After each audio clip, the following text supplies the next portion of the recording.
طبق تقليدي جزائري لكن أصوله الأصلية عاصمي تبع العاصمة رشتا. طبق كلش طيب وسهل جدا. تابعوا الوصفة للأخير مشان تسوونها على طريقتي. هلو، اليوم طبقنا من العاصمة. شنو هو؟ الرشتا عاصمية. شوفوا شلون تقول ذهب ما شاء الله. هذا الطبق تبع الرشتا المكونات دجاج، تيجي بس بالدجاج. عنا بيض، عنا شجر جريوات، عنا لفت وبصل، زيت، ملح، فلفل اسود، وطبعا حمص. هاي الرشتا يعني البصل لازم لها هواي. اذا عندك بصل تبعك صغير سوي 2، شوفي ايش قد كبرها، يعني حب لها البصل. اول شي نقشروه، تقصين البصل وتحطيه تفرمينه. ناهي البصل هيك. تاني حاجة اللفت نقشروه، تجيبينه وتبرشينه. واحدة بس تبرشين هيك، وبرشين زين. بين البرمة اول شي نحطوا الزيت، بعدين نحطوا البصل اللي فرمناه،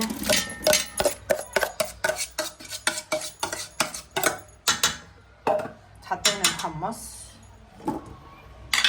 البهارات، ملح والفلفل الاسود، تحطين الدجاج، وبعدين نحطوا اللفت اللي برشناه. هذا هو سر الطعم اللي يجي الثقيل الصوص. وشوي زبدة، شوي فقط، هيك الكمية. ونحطوها على النار تتقلى مدة 15 دقيقة. تاني خطوة تجيبين البيض وتحطيه ينسلق. لما ينسلق تخلينه على جنب. ثالث خطوة تجيبين اللفتة وتقشرينها بين الشجر الجريوات، طبعا تنطفيها هيجي وتغسليها وتحطيها مع جنب مع اللفت. هسا نجيبوا الزيت، شوفوا الكمية، هاي الكمية 1.5 كيلو. تجيبين هيك الزيت،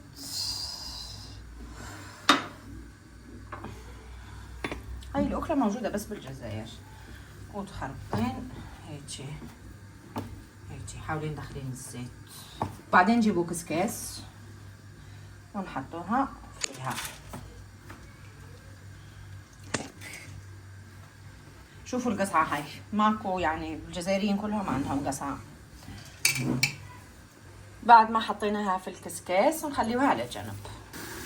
بعد ما تقلى، شوفوا شلون تقلى، نجيبوا المي وتملحين ناها. نلوحوا الخردل، خردل لفت لانه صعب ينطبخ، وتغطين عليها وتخلين الدجاج والصوص تبعك تنطبخ. بعد ما غليت الصوص نجيبوا الرشتة ونخليوها تفور. غطينها. بعد ما طلع بخار هيجي نحيوها، تفرغينها في القصعة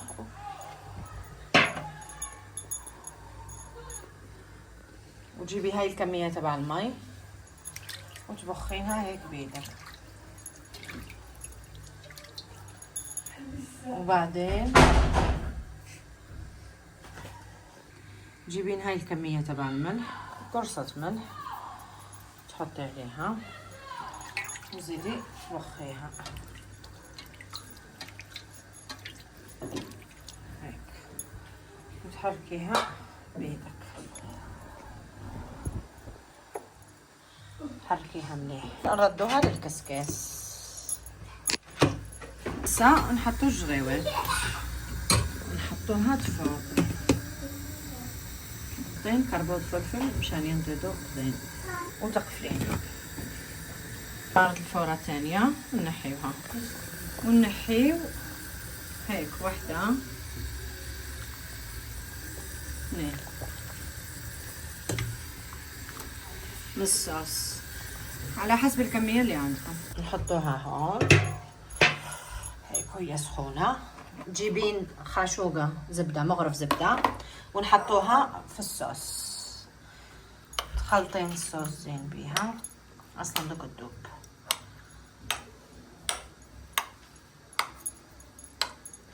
لانه الصوص سخونة. وبعدين تبخين هيك.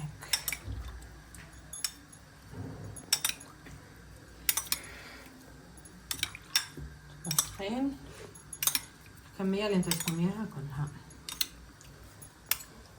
يعني من اول مرة تسوينها راح تصير معك ناجحة. تبعي بس المقادير وبعدين تسوين بيدك هكا.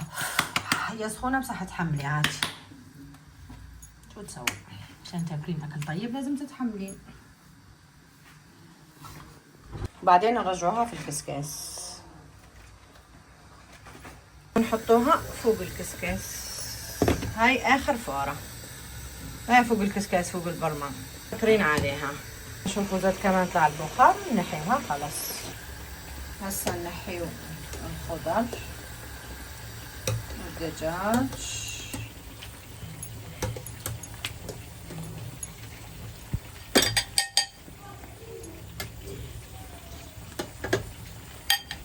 الصوص ونديروها بالخلاط، كلها بالخلاط.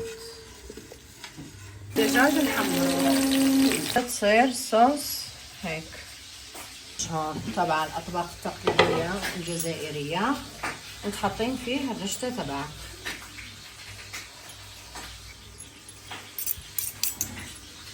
ونحطه حسب الكمية اللي راح تاكلوها طبعا.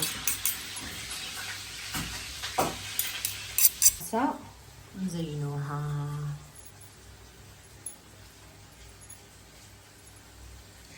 هي اكو ناس يسوونها بس بالخردل، بس في ناس كمان تحب يعني الشجر جريوات يسوونها بالجريوات.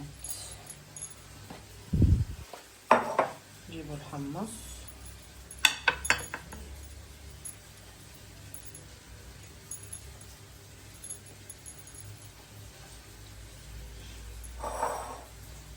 ونجيبوا الصوص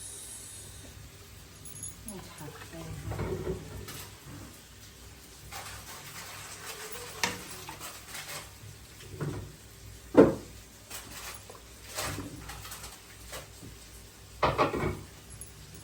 طبعا الصوص يعني حسب الرغبة، اكو ناس تحبها ساردة، اكو ناس تحبها نص نص،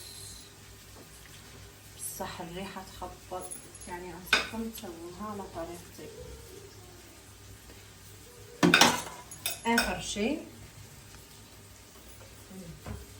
اخر شي زينيها بالبيض.